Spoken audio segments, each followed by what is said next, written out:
it all started at a time when I just felt so afraid of intimacy, so afraid of opening my heart, so afraid of having deep connections, yet it was the thing I wanted the most. A lot of times, the wounds that we sustain the most inform our desires. And then at the same time, the things that we desire most will reflect back upon our wounds. Relationship to vulnerability has shifted over the years. Mhm. In the beginning, I thought that vulnerability was telling everyone everything all the time. The more I speak, the more I share my story with others, the more I get to recognize the pieces of the puzzle that I want to invite people to participate in and the things that get to remain sacred. In order for me to have the kind of life that I want to live, I had to be willing for things to look differently. Welcome to Mindfully Sovereign, the podcast that invites you to reclaim your feminine self-authority and unleash the abundance within. My name is Safa, I am your host, and I'm here to help guide you past your limiting beliefs and into the heart of your unwavering and undeniable power. This podcast is all about reclaiming your feminine self-authority, learning the art of self-seduction, and awakening your inner goddess so that you can become an aligned match to your most abundant life yet. So grab a cup of tea, get cozy, and get ready to become mindfully sovereign. Hello. Happy Monday, everyone, and welcome back to Mindfully Sovereign. I have a lovely guest joining us today. Her name is Veronica, and I'm going to have her introduce herself and just tell us a little bit more about herself. So, Veronica, if you could just say who you are, what you do, tell us a little bit more about you. Yeah. Thanks for having me. I'm Veronica Kaulins. I am the founder and creator of a community and brand, Vulnerable AF, and I have been creating experiences that help people connect in a deeper way and teach people communication skills and tools so that they can connect more deeply with people in their life and have incredible transformative relationships. And I also help companies run and grow their communities and just connect people to people that would help them grow. So I wear many hats on I this love that. journey of entrepreneurship. I mean, that's sort of the life, right? We get to do so many different things in so many different ways, and that's part of the magic. But I love that your work centers around connection, and I also love the use of the word vulnerability. So let's do two things. First, let's talk a little bit about your journey here, kind of what led you here, and why that particular word has been so impactful in your work and how you started expanding into this connectivity space. Yeah. Oh man. So that's such a I love that question because it just brings me back to it always makes me think about my purpose and my work in the world and it has and when I revisit this all the time because I just think what you do for work isn't always the thing that or your purpose in the world isn't always going to be the thing that you do for work. It can show up in every single facet of your life. And I think vulnerability communication has been my deepest wound and has been the thing that I am so curious about. And it has just so transformed my life in so many ways. So I guess the way it started, I mean, I never thought if you would have told me 6 years ago, Veronica, you're going to be teaching workshops and talking about vulnerability, talking about communication, I would have laughed in your face. There was no way I would ever talk about vulnerability or be vulnerable, let alone be vulnerable. Mm-hmm. That terrified me in so many ways. And it all started at a time when I just felt so afraid of intimacy, so afraid of opening my heart, so afraid of having deep connections, yet it was the thing I wanted the most. I wanted so badly to have beautiful, flourishing, intimate relationships with friends, with a partner. And I struggled with it deeply. I struggled with communication. I struggled with having deep intimacy. And I was I just got broken up with by someone, and I found myself constantly running into these situations, constantly running into the same relationship, just in it with a different person over and over again. And I recognized that I didn't have a space to just be honest about what was really going on in my world, or to just have deep friendships and deep relationships. So I started something called Vulnerable AF, and I just wanted to gather people I knew to have authentic, honest conversations. And it grew to something that I didn't expect. And then I started leading workshops all around the world about vulnerability and communication. And then it transpired into what I do professionally. And I also, help companies and brands communicate more authentically with their clients. And it's so wild how much that's just been the the foundation to everything that I do. Yeah. Mhm. Yeah, I love that. I was actually just having a conversation with someone, and one of the things that we were reflecting back is it's so interesting how full circle our lives get to become, in as much as a lot of times the wounds that we sustain the most inform our desires, and then at the same time the things that we desire most will reflect back upon our wounds. And so it's beautiful to see that bridge of the gap, right, where you are like, what I really want the most is the thing that I'm probably most afraid of, and the thing that I'm most uncomfortable with. And there's such a beautiful magic and poetry to that, just in terms of understanding that if we are willing to go deeper, if we're willing to see more of the heart and the soul of the thing that we are maybe running away from or judging or whatever, that we can then open the door to possibility for something completely different. Because there is such a thing as remaining too rigidly adhered to an idea of, like you said, a lot of times what you do doesn't necessarily get to reflect what it is that you love or what you're passionate about. And so when we open the possibility and we find a way, it changes the dynamic of everything. The other thing that I love that you talked about is the sense of communication, even for businesses. So, human beings, I don't think that we always remember how relational we are and how important it is for us to be in community and to thrive and to lean into that. And importantly, in the world of business, we see that even less so. So, what did that first experience of leading people through and beyond that in the business world look like for you? And what does it look like today? Yeah. So, I've been vulnerable AF. My journey with entrepreneurship, with business, it has been my deepest spiritual journey. I mean, besides relationships, running a business, starting a company has been my biggest spiritual journey. And now I'm working for another company, and how I've done that is through using what I've done with Vulnerable AF, where I have helped people connect more deeply to each other. I give people tools to have deeper and more meaningful relationships. And how I use that now with clients and with companies who are, either running a community or building a brand, or running a company that helps other companies. I help them be more authentic in their approach, be more themselves. Um, like I so see, and this is something I struggled with. Like when I was more so just running my own business and more so like creating my own content. I mean, I still create my own content, but like, because that's like, it's the way I create in the world. But like, I see people get so stuck in perfectionism. Mm, Same thing in relationships, trying to be perfect, trying to say the perfect thing, trying to say the thing that they think other people want to hear.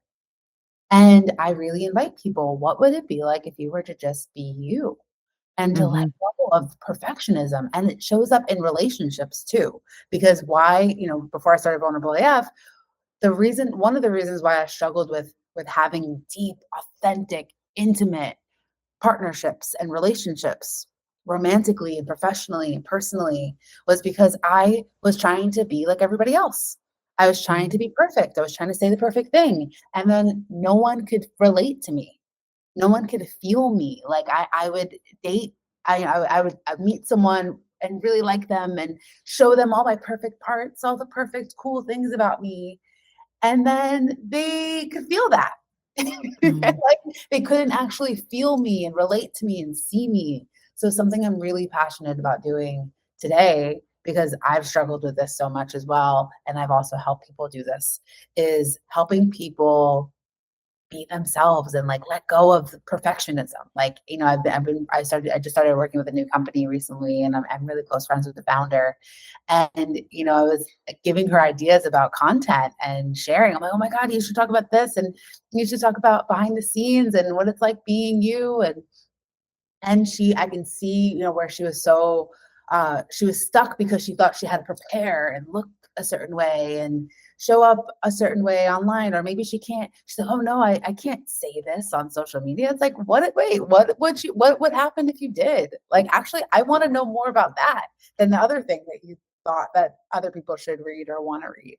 Right. So, and it was cool. Actually, I'll say one more thing. She had a call with a potential investor, and it was like they called her or she was having a conversation with them, and then they called her like 9:30 at night. They were having a conversation. She like looked like she was like in her pajamas, basically, with like a hat, and like she just like was not, and she didn't try. She didn't have a pitch deck or anything. She just like was let herself be completely her, and they had one of the best conversations because she just Mm. like, you know what, F it, I'm gonna get on the phone right now, and I'm just gonna show up, and I'm gonna be me, and like let them see me as I am right now.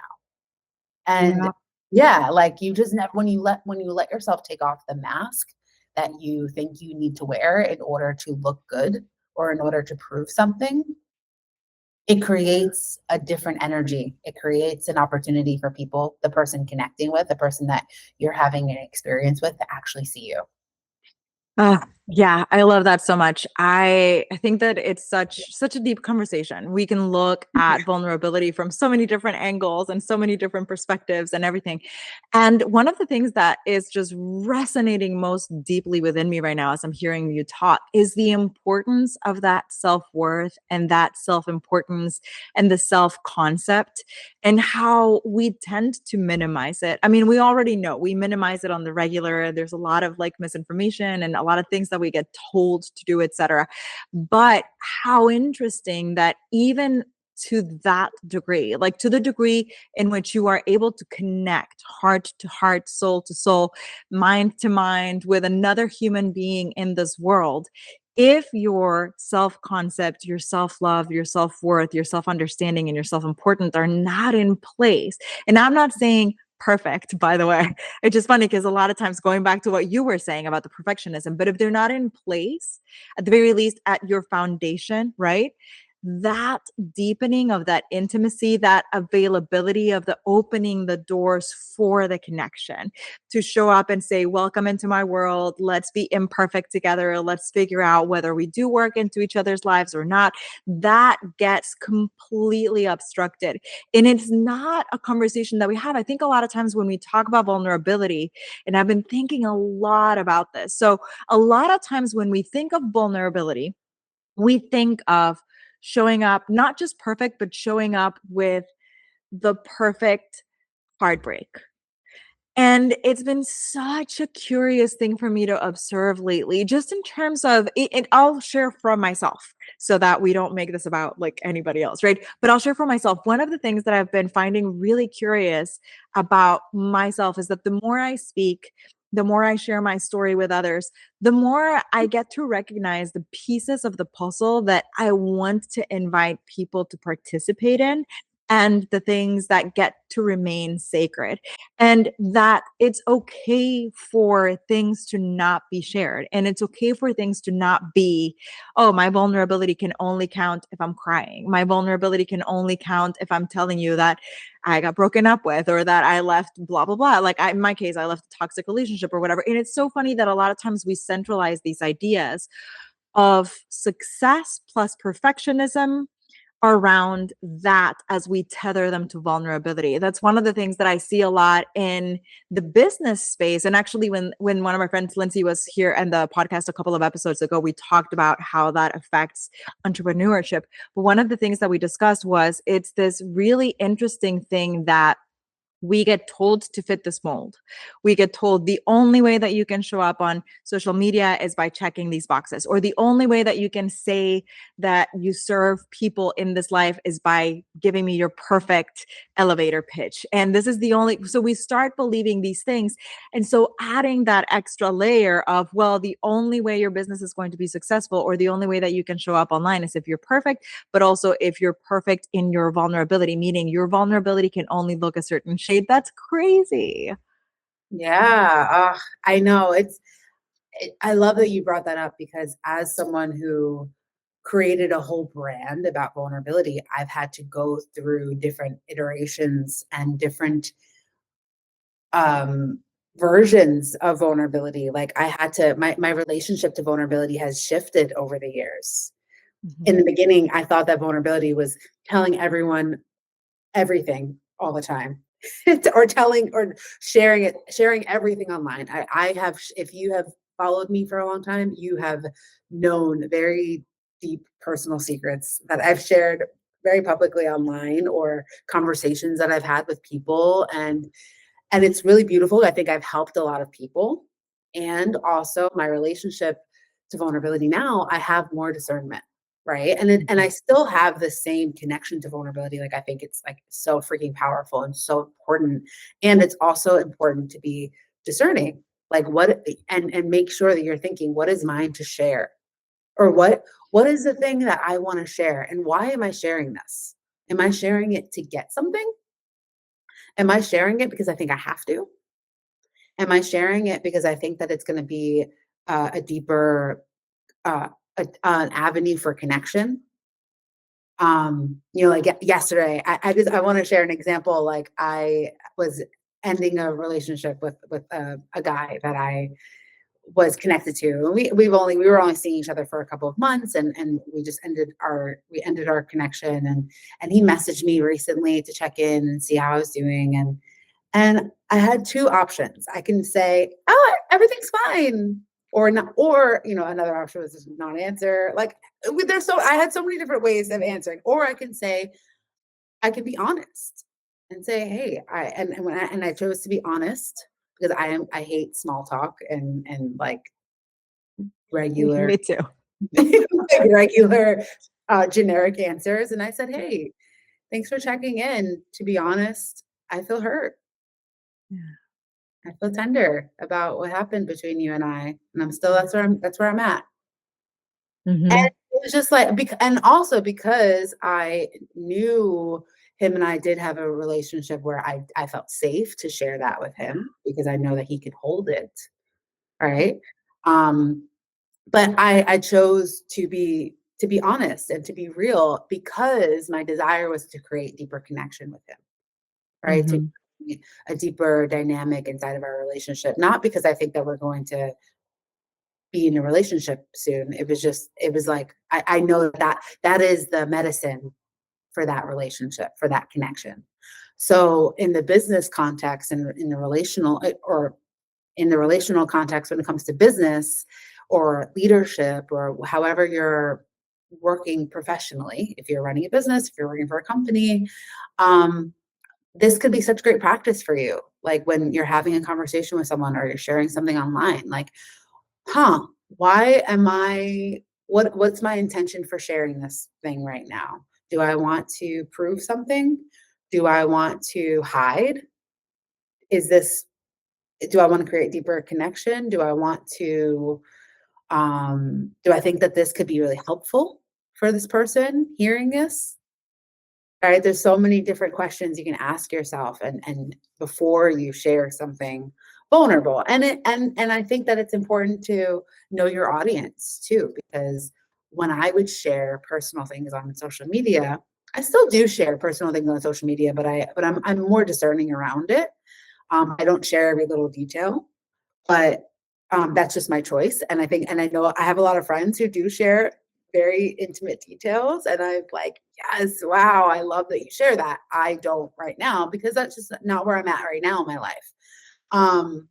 Because I'm navigating a lot of personal things. So I'm integrating all my stuff. So, but anyway, I think I want to share what was I sharing? Oh yeah, if you're connecting online, if you're writing something online, think about, why am I sharing this? Like, is this thing that I want to share, have I integrated it within me yet? Is this for is this personal? Is it because I want to teach someone something? Is it because I want to speak to someone? Because I want to let people in? Why am I sharing this? Or why am I doing this? Why am I saying this? So it's so valuable to think about those things when you're sharing. Mhm. Yeah, it's centering yourself at the core of your life. I mean, that's what this whole podcast is always about, right? It's like, how do we find that personal sovereignty? How do I lead from mindful sovereignty? How do I know that I am the main character, not in an ego driven way, but like the really truly that we are the ones that get to live this life, right? So yeah, I love that. And again, like I just think it's beautiful to have, I might have brought this up a couple of podcasts back, but whatever, I'll just bring it back again. It's like, it's important for us to remember that we don't owe every single last part of ourselves to absolutely everyone in this world. And again, I just sometimes that gets lost in translation because we do tend to think in terms of all or nothing. We tend to believe it's either or, black or white, all or nothing. We do tend to be a little linear in our thinking as human beings. And I always ask and challenge people to go a little bit beyond that, to hold that possibility of the yes and, as in, yes, I want to share this heartbreak because I know it's medicine, because I know that someone out there will need to hear it. Like for a while, a lot of my messaging and a lot of my work really revolved around relationships because I wanted people to know they were not alone. I wanted people who maybe had gone through something similar to what I went through with my toxic relationship, that there was a way out. You didn't have to stay just because you'd been in it for too long. You weren't the monster for wanting to change. Like I wanted that medicine to be out there, and the time for that passed as well. Like I was good. I felt complete. I felt like the sharing had been fulfilled. And I moved back into the divine feminine, and I moved back into mindful sovereignty. And that just gets to expand. And it's the same when we are building connection and relationship, even outside of the entrepreneurial world with the people in our lives. Like you said, it's okay for us to sit with self and have conversations that ask questions beyond what we think might be at face value. The relationship is over, and I want to build this level of intimacy for my healing, not for the sake of the other person, not because I'm looking for something. And I think it's good not to say get yourself to a place where you're overthinking all of the time, right? However, open the door to the possibility of getting to know yourself, not being at the effect of and not being ran by all of your subconscious programming, by your triggers, by the things. It's like the pause, the breath in between the situations. Like I had this conversation with a friend, and now I'm going to send her a super irate text message. And instead of doing that, if you just take a pause, just a breather, just a break, like same with your boss, right? You're at work, you want to like, my boss is stupid. I'm going to tell him so, and copy everybody. Like things like those that give you the chance to expand your life. And how much deeper our lives get to be because of that. Because, and I love this, like we've spent minimal amount of time around each other, but I feel very grateful for the time that we've spent together, and I've seen the growth and the transition and the progression, and that's amazing. So tell us a little bit about the doors, right? What that's felt for you in your reality. What are the doors that have been opened by understanding this second layer to vulnerability and connection in a way that doesn't necessarily be like perfection or over giving? Yeah. Oh, I love what you said. I want to speak to, before I answer that, I want to speak to something that you said too, how important it is to center yourself before you have this kind of conversation. Because there's a difference between vulnerability and dumping. Mm-hmm. Mm-hmm. Some people think, I'm just going to share this thing right now because I'm being vulnerable. It's like, wait, hold on. Are you sharing this because you think it's like, is it for you or is it for this other person? Like, what is that? Right? You want to really check in with yourself. Am I grounded? before I say this thing, like even with this conversation with this guy, I didn't answer for a little bit. I didn't answer right away. I sat with myself before I answered. I took I took 2 days to answer because I needed to just sit with it, and that's okay for me, right? You don't owe anyone an explanation right away. You don't need to share and say the thing right away. You can take time to yourself and really sit. What's true, right? What's the truth? And then I did catch myself wanting to be cool at first. I'm like, oh, let me like say something cool and clever. And I was like, you know what? The truth is, I'm hurt, right? So anyway, I just wanted to name that. Yeah, I love that. Yeah, yeah. So what's transpired for me from this new level? Yeah. So this year I hit burnout really bad.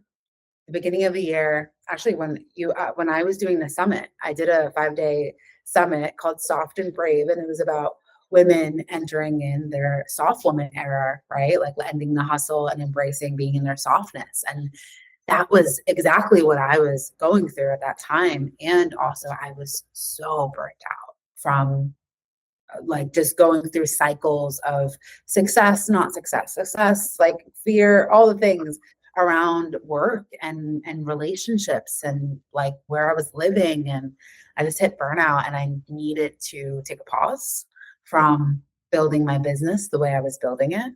So I just like and I was going through that, and that was really vulnerable for me to be going through that period. And I just knew that this was a time for me to like really take a look at myself, do some deep spiritual work with myself, and to let myself navigate that before I share that with the world, right? And I did share because I love to write, I love to create. I'm a creative. So that is my outlet, like writing and sharing and speaking is the way that I do heal.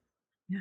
And I did share a little bit about my burnout in some aspects, but I was just navigating it myself.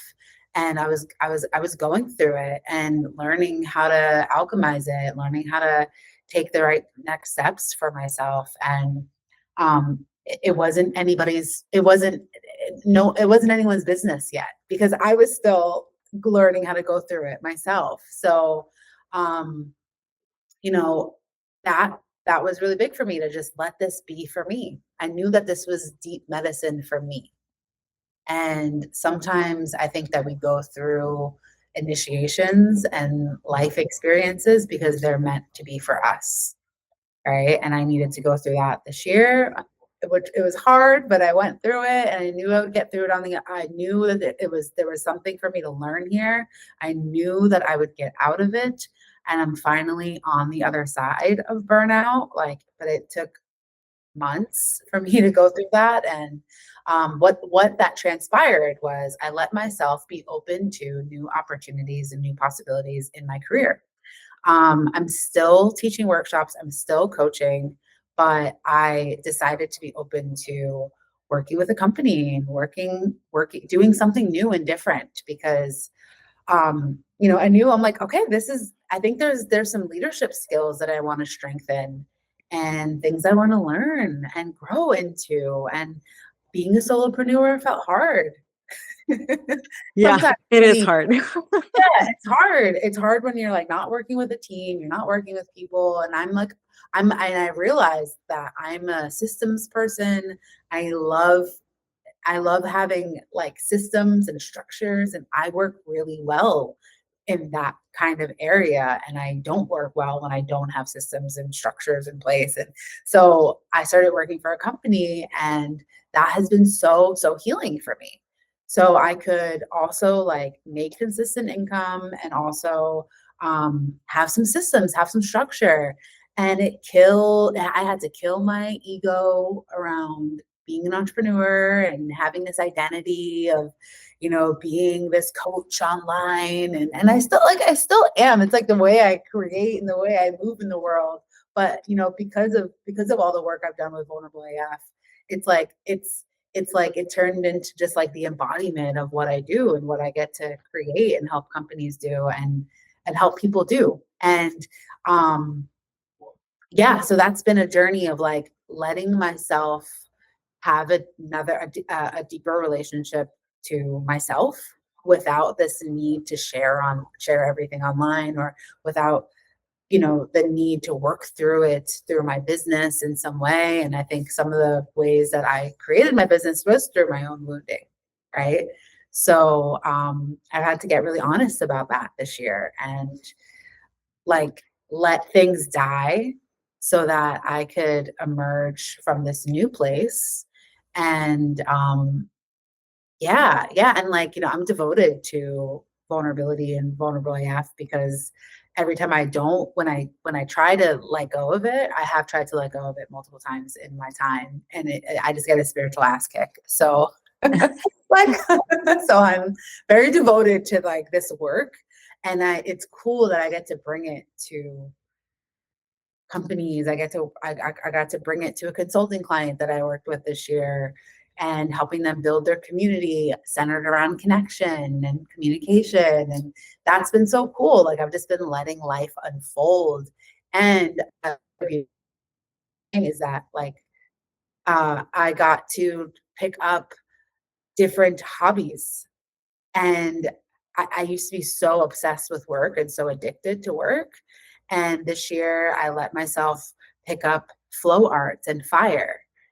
And I found a fire community here in New York in June. And every week I went and we met up and I spun fire every week. And now I'm a fire dancer, and has nothing to do with work. And that has been so, so beautiful to just like pick up something that has nothing to do with what I'm posting about online or what I'm sharing online. And it's just like been purely for me. And I also stopped reading personal development books this year. I started reading a lot of smutty fantasy fiction books, and it's been so fun to just let myself read for pleasure and Yeah. like, let myself like have that. Right. So that's been really beautiful. I've been letting myself have space, letting myself just like be myself and discover new parts about myself that I didn't have space for because I was so worried about how I looked online sometimes, or about building my business and about like entrepreneurship and like, yeah, so that's been a really beautiful journey. And I haven't really talked about that online. Like I actually want to make a podcast episode about it, and I'm actually sharing about it now. But yeah, I want to share people about this journey, and not because I think I need to, but I'm really the burnout that I went through this year was really rough. And I want to share with people how I got through it. And also, yeah, just like let people in on my journey around and like be vulnerable and be honest and be authentic, and like let people in on what it's like to go through burnout, and what it's like to also like allow parts of yourself to die. Right. So that's Yeah. that. And I share that as, to answer your question around like my relationship to vulnerability is not because I think I need to share, but it's like, oh, wow, I've sat through this myself. And now it's time to share because I've sat through it. And now it's alchemized, and I'm not like, and sometimes when I'm in something too, it's also really powerful to share when you're currently in something. But it's really there's a different frequency when you share it from a place of, oh yeah, I crawled out of this hole. I can talk about this without Yes. burning out as well. Yeah. 100%. Oh, okay. Oh my goddess. There's so much about this that I'm like excited about and I want to dig my teeth into. But so one of the things that really, if people listen to the podcast just once and there's only one thing that they ever take away from this podcast, I would hope that it's the recognition that they are more than the labels that they put on themselves. And the reason I say that is we do tend to become, again, hyper rigid. We sink our claws, we grab onto things, we just become so attached to the idea of what we think that this development would be like and has to be like in order for us to be happy with it, without letting it breathe. And I think it's normal. I think it's very human. I think it's beautiful. And I think it's a good opportunity for us to shift that paradigm, that directive, that brain cellular structure, whatever you want to call it. Because here's the thing is we want to stay open to the possibility of receiving, and a lot of times that receiving isn't going to take form or place in the way that we think or judge to be fit, right? A lot of times it goes beyond that scope. And I love that we're talking about the possibility of letting parts of you die so that other parts can be born. At the time in which we are recording this, it's fall. And this is the season where we go into that particular part of self where we get to ask of the self, what is it that I want to bring with me into this new iteration of self? For some of us, this now is the new year instead of like January 1st. But so like for me, for example, and so it's like, what is it that I want to bring with me?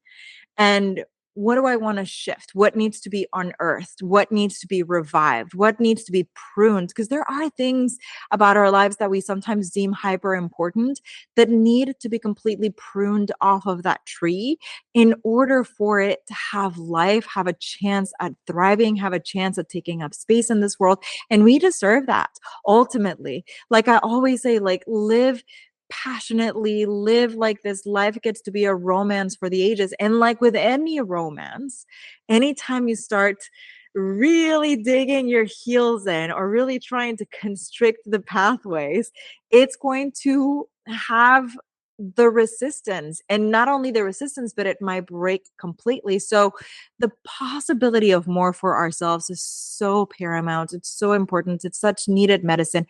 And I see it in different areas for different people in my life. It's shown up in so many different ways. Like on the one hand, it was digging my heels into the relationship that wasn't working, digging my heels into the path and the work that wasn't working. Even recently, digging my heels into how I get to show up in terms of the person that I want to be as I guide people to their highest selves. For a long time, there was a narrative around that. It has to be like this. I have to have these systems in place. I have to have, the ladder, blah, blah, blah, like all of it. Until I was like, forget it. I'm going to do it this way. And at this point, just let it flow. And what it does is you're freeing yourself from how do I describe it? It's soul breaking when you are trying to fit yourself into such a teeny tiny space that you don't actually belong in, when all you have to do is open yourself up to the possibility of more. You deserve more. You deserve to be bigger. You deserve to take up more space. You deserve the possibility of change. I say this as well when I say, like, okay, I was digging my heels in. I was going to be an actor forever. I was going to be like, that was my direction. That was what I wanted to do, until the day where I, at an audition, was like, I don't want to do this anymore. This doesn't feel like it's filling me. Like I thought that was going to be the grave I was going to die on. Like in my mind, I was going to be the starving artist forever, right? I was going to be like, no, I'm going to be auditioning until until I die. If I don't get any parts, then I don't get any parts. But no, eventually I was like, this is lovely and I love it, and I think it makes me passionate and everything, and I just don't want it anymore. There's something better, and then the possibilities were more open. So I love that we're having this conversation. I also love, and I think that this is important to highlight. So I'm happy that you're feeling like you've integrated it enough and embodied enough of your own existence that you can share it differently now, because more of us, I believe, really could benefit from having a conversation around this burnout. And that happens when we lose our identity. And so what if you had to, right? What would be one of the deepest medicines that you have found for yourself in the process of healing from that burnout? And also, how did you know? Because, and I ask because I'm close with people, and myself included, who don't always know. We think burnout looks like being in a hospital at the ER dying, and that's not what it looks like. So I want to go into that a little bit. Yeah, yeah. Thank you for naming all of that. And yeah, I mean, I felt really moved when you were talking about like the importance of like letting things open up for you. Like if you want to receive, like you may think, oh my God, I really want to receive this thing. And in order for you to receive it, you do have to be open to how it might show up. It might show up so differently than you expected. And it may be even better than you expected. But if you don't get out of your own way, it will be really hard to receive it. Like I used to be so attached to same thing, like being a specific online coach, having lots of success with my coaching program, and it needed to be this way. And that's how people knew me. They knew me as vulnerable AF. They knew me as my workshops and my brand. And then like I realized that's all people know me as. Like no one knew me as Veronica, like the individual. And I had to, because that's the way I showed up in the world. So in order for me to like have the kind of life that I want to live, I had to be willing for things to look differently. Right. So, wait, your question was, what was your question again? I gave you two, so I don't, but it's fine. It happens. So no, okay. So my two questions were, what was the deepest medicine that you found in the healing of and also what did burnout look like for you? Oh yeah. Oh my gosh. Burnout. I mean, I've been burnt out for like 4 years, but I didn't know that until like it, I literally couldn't move. Mm. And actually it was interesting because when I look back, every December, like around New Year's, Christmas, I hit burnout differently. Like I was always like hustling somehow, like changing ideas, running out of money or something like that, like some kind of way. It's always looked different every year. Like, or like afraid that I'm going to run out of money, or like not make any money that month, or make a lot of money, but then like thinking I need to do another thing. And then I'm doing multiple things. And this year it looked like I signed up for a coaching program and I invested a lot of money in it. And I got so afraid of like not making my money back. And it was just like this like feast famine, like I was like okay financially, but like it was that I spent a lot of money on this program, and I noticed how I fantasize about this program or this thing saving me. Like I'm Yes. thing, and I know it's going to help my business. But and then like when it and like I like just signed up for it at the beginning of the year. It's a year-long mastermind, and when it wasn't working in like 2 seconds, I freaked out and was like thinking about other things and other options. I'm like, oh my God, like what if things don't work out? I just was like in total fear. And I just noticed my body feel tense. I worked a lot, like, and I've done this where like where I'm afraid and anxious, I work all day long, all night, where I push people out, I push friendships out, I push relations. I just don't have any time for anything. And then I'm like nervous and afraid and freaking out. And it's just like my whole body just shut down. Yeah. And that happened at the beginning of the year. I noticed that pattern and I'm like, whoa, this has to stop. Something's not working. This thing I do is not working. Or every year every time at the end of the year, I go through this like fear and like burnout. And then like I want to I notice where I want to burn it down. Like I have gone through that multiple, and it's so funny that like, of course I pick up fire. I picked up like fire because like I loved in previous years burning shit down and like ending things. It's like so funny. Like I like when I play around with that, I'm like, oh yeah, of course I picked up this element. But like, yeah, I wanted to like burn my business down, and my body just shut down. And it was just like I just knew, I'm like, well, this needs to stop. So I got really honest with myself and I joined the mastermind. I was in the mastermind. I accepted coaching. I accepted help and support. And like, I just committed to one thing instead of doing multiple things that I was doing. And I just let myself commit to that one thing that I wanted to do. And like the thing that I was nervous about wasn't as scary as I thought it would be, or like money, like the thing I was freaking out about money. And I'm like, okay, like I'm okay, but I can't keep operating this way. Like I knew like, okay, I got myself through the way I know how to get through, but I need to do something different. So the way I did something different was I started looking at jobs, and I was like, you know what? This thing that gets me freaked out and nervous isn't great for my body or my health. So maybe this path right now isn't it's not working for me. So let me do something where I can have some structure and support and stability. And I got a job, and it's really cool. And like I get to be me, and I get to, utilize the skill sets that I have, and like I let myself, like, even though like I have been an entrepreneur for a long time, like, and it was like annihilating to my ego and all the things, I let myself have it. I let myself receive this new door, this new chapter, because I was really asking God. I was like, Mhm. what's next for me? Like, why does this keep happening?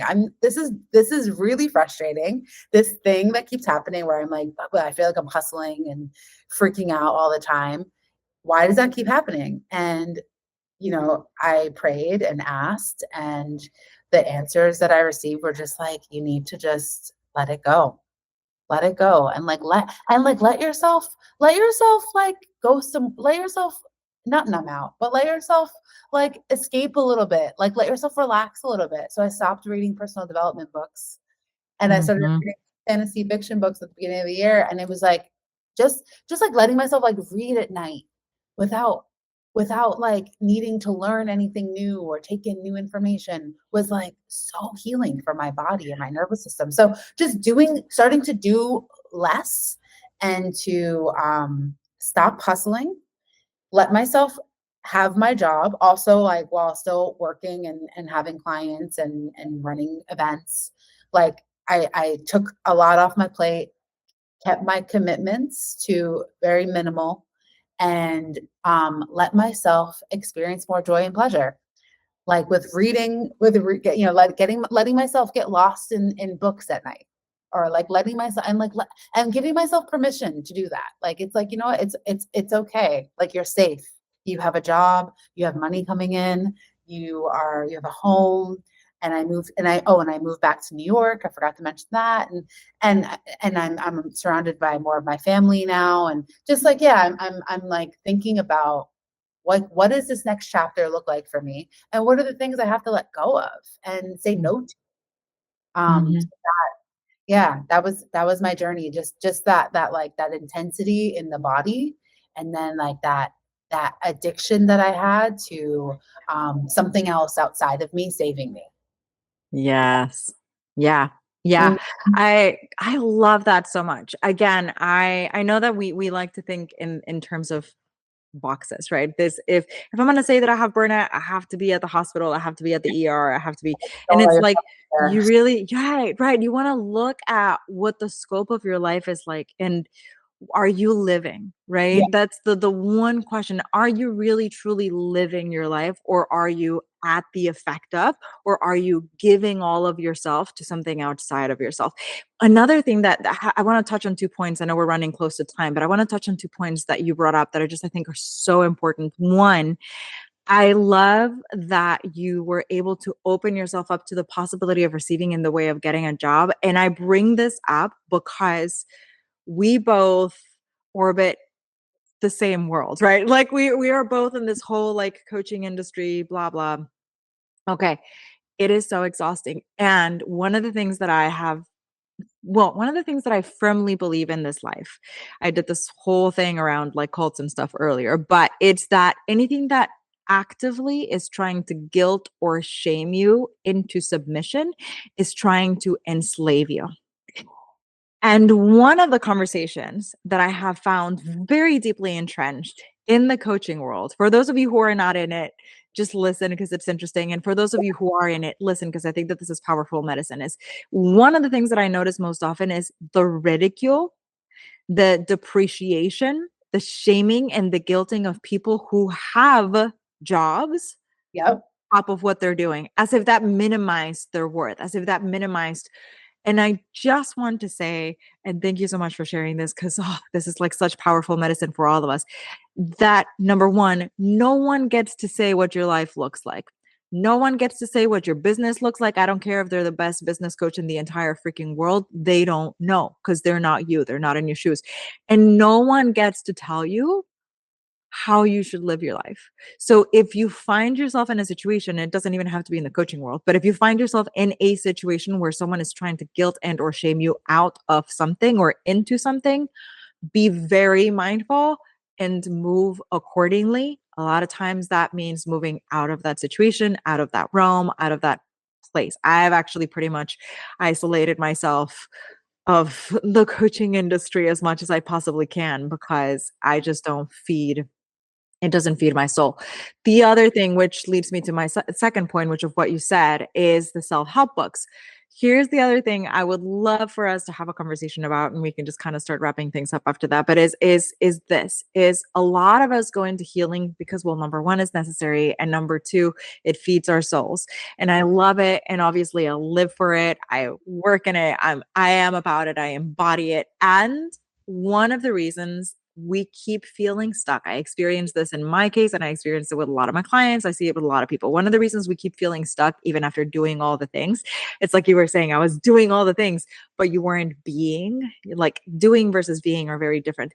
And reading all of the books, listening to all of the podcasts, watching all of the things, going on all the masterminds, it's fun and it's good and you can explore it. And at the end of the day, you are not only you're the only one who's going to save you, no one else is coming, but also you are at the helm, which means you get to realize you're not broken. You're not in the constant way of fixing yourself. Yes, you can expand, you can keep improving, you can keep moving, you can keep changing and shifting, and that really does go eternal. But the fixing that we attach to, okay, well, maybe if this methodology didn't work, I should look at this methodology, and maybe this book didn't work, maybe Gabby Bernstein's book, maybe this book, maybe like, so breathe, right? Yes. And look, I love personal development. Thank God for personal Same. development. Thank God for self-help. I am the human I am because of all those books, all those podcasts. Yes. I still listen to podcasts. I still like to listen to books. Yeah. I do it differently. Like I'm like, okay, I only listen to personal development books like when I'm working out or like when I'm being like really active. But when I'm Yeah. relaxing, no, because I want to have my own thoughts, my own values and things that are just mine. Like what happened the year of me accumulating my thoughts and my tools and the things that I can come up with. And it's really hard when you're like bombarded with everybody else's perspectives and thoughts of what you should do. And actually, yeah, I want to, before we close too, I want to just say, it is totally okay if you have a job. Like it makes me actually really sad when I see entrepreneurs, coaches who are struggling in their business and just pushing and pushing and pushing and doing and doing and doing and not living their life because they think that it looks bad if they have a job, or like they're afraid of like, I hear like this in like the spiritual conscious world, like, oh, I don't want to go back to the matrix. And it's like, oh my God, look, are you in the matrix? Because then the coaching industry is also a matrix too. And I just want to say, I love the coaching industry, but it can be, a lot of people are also building their business from wounding. And a lot of the like world around us also like work and have jobs. And there's also really cool companies out there that are doing really cool shit. So you can also, don't like get sucked into that messaging around if you have a job, then you're not doing enough, or you don't believe in yourself, or you need to work on your beliefs, or you need to fix your beliefs. It's like, no one is you. And I'd rather feel like safe and like be able to take care of myself. Like my grown ass woman needs me to take care of myself, and the clients that I have or the new business that I run one day, needs me to be financially sustainable and or like, consistent and reliable. So sometimes that might be a chapter where you have a job. So Mhm. just wanted to say that. Yeah. Yeah. I know. I get fired up about that too. Like and again, I go Yeah, back to like everything gets to be yes and, right? There's yeah, that duality. Same. Obviously, I love self-help. yeah, same. Otherwise I wouldn't be here. But, or not but, and I get to say at the same time, I want to live my life. And it's the Yeah, same thing as like are you living? Are you actually dying internally by doing these things? And those are worthwhile conversations. And that doesn't always necessarily mean, like you said, doesn't always necessarily mean, oh, I'm going to dismantle my job. yeah, It just means it's there. It's just maybe in a different way. And that's okay. And so yeah. you get to play with it. And at the end of the day, you get to choose and you get to decide what that's going to look like. So, oh my gosh. Okay. I could keep you here for hours, but I feel like the listeners would not like that. So let's wrap things up. So, two things. Number one, I always like to ask anyone that comes on, what is your definition, or how would you say that you would get to live this life in a mindfully sovereign way? What are your thoughts around that? And then just let us know where everybody can connect with you and find you. Yeah, what are my thoughts on living a mindfully sovereign life? Yeah, is breathing, and also being connected to your own thoughts, being connected to your own opinions and your needs and your feelings, and being brave enough to communicate them, being brave enough to say them, being brave and like letting yourself have the courage to be you and to take off the mask and to like say the thing that you need to say. Ask for the raise that you want. Ask for the help that you need. Be that person who can do that, right? Or like Yeah. allow yourself to do that. And that is what I think is being mindfully sovereign, is like letting yourself be you in all the ways. So how people can find me. That's the last thing I'll say about that. I mean, there's so many. That's such a great question, and I love that you're creating this podcast about this, because it's something that people are changing in the world. Um, how people can find me is I'm very active on social media, so you can find me on Instagram at Veronica Kaulins. I lead monthly workshops. My workshop Vulnerable AF is something that I do monthly. I'm here in New York City, so if you're in New York City and you want to attend one of my workshops, I host them every week. I do networking events, relational events that teaches people authentic relating skills and practices, so you can have deeper conversations in your relationships and also like in your marketing and in your business. So yeah, hit me up if you're ever in New York. Amazing. Thank you so much for spending this time with me. It was so good to see you again. And I will see you. Thank you. Thank you, everyone.